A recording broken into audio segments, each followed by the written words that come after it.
Oh. Hello everybody, this is Mr. Bomb Builder. I'm in a different set, as you can see. I'm actually in a friend's house. It's nice and comfortable. It's a nice place to chill out, and it's a nice place to actually do these reviews. So, I recently bought some new equipment for £158 total with the post and packing. I think it was somewhere near that.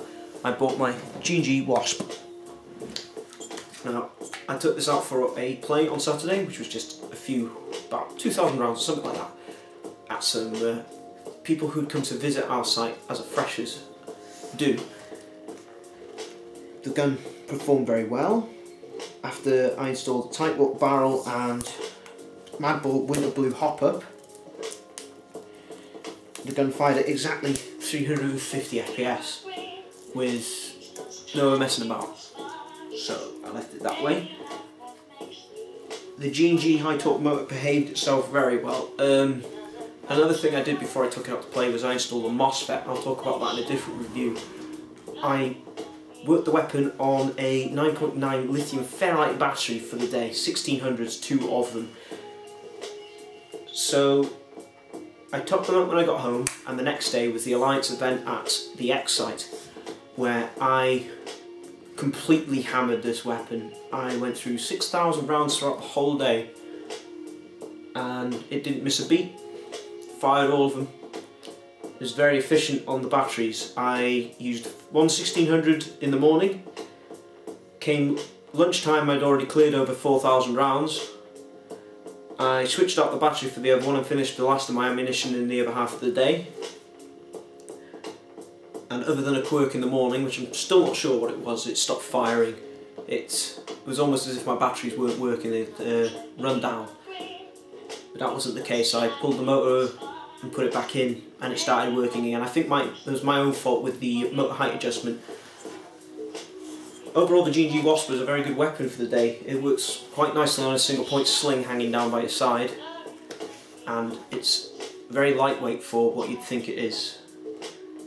It's more of a personal defence weapon than anything else, but it does very effective. During the day, I basically treated this as a support weapon, putting as many rounds out there on targets, whether to kill them or not. I was extremely impressed. There's no creaks, twists or anything, nothing rattles, and it doesn't scream. Internally, it had the newest gearbox by G&G. I'm extremely impressed with the internals with it. I opened it and nearly died of shock. It's super tidy, the gears and everything, enough grease, shinned. I've been running it stock. The only thing I changed was a MOSFET. Like I said, I'll talk about that in another review. I'd recommend the G&G WASP for anybody beginning, really. If you used NiCad batteries, it'd be just fine. Even stock, it was very good. I just had to do my odd little bits like you do. This is Mr. Bomb Builder, very happy with his new weapon. Hopefully, when I eventually get a shield for this thing, I'll be taking it out on the field to get some rage cams. Mr. Bomb Builder, out! Okay everybody, I'm back again, and I've just made it into my G&G WASP. These are the upgrades that I did to it, okay? Tight bore barrel, I know it's brass. If you clean them, they're just as good as the steel or machine steel barrels. And I changed it to a winter blue hop-up, which you won't be able to see, but it is in there. It's a Madball winter blue 60 degrees hop-up. You usually buy them, you get 2 in a pack. Installed one of them, tight bore barrel. I now send .2s out to 50 meters quite accurately, and 60 meters in a neat little supportive spread to keep heads down. And especially drop shots. I know I shouldn't really boast about them, I shouldn't really mention them, but when you use the combination of the tight bore barrel and the winter blue hop-up, it works really well with your drop shots. You can actually get an idea where they're actually landing and make them land on people when you've got the height advantage to take care of them. The G&G WASP itself, I did an install of a MOSFET that I bought from the componentshop.co.uk. I did order an AirFET, but when given the choice between the two, I actually installed the componentshop.co.uk one. It came with enough wire to do my connector here. I actually had to trim 2 inches off this. That's how much wire they give you. The signal wires, which run down the outside of my case and through the front, like if it was front wired, to the trigger terminals. And you can see the 2 loops just in front of my finger there. They go forward, and those are your signal lines. And the motor gets its own 2 wires as well, coming from the FET package down to it. This is a non-braked FET. This just does what you need it to. Turns the power on, turns it off without putting a lot of stress on your trigger contacts inside the gun.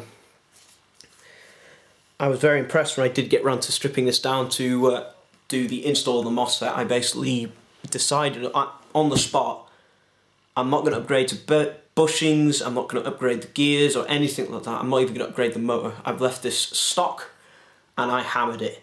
On the weekend I went through about 10,000 rounds.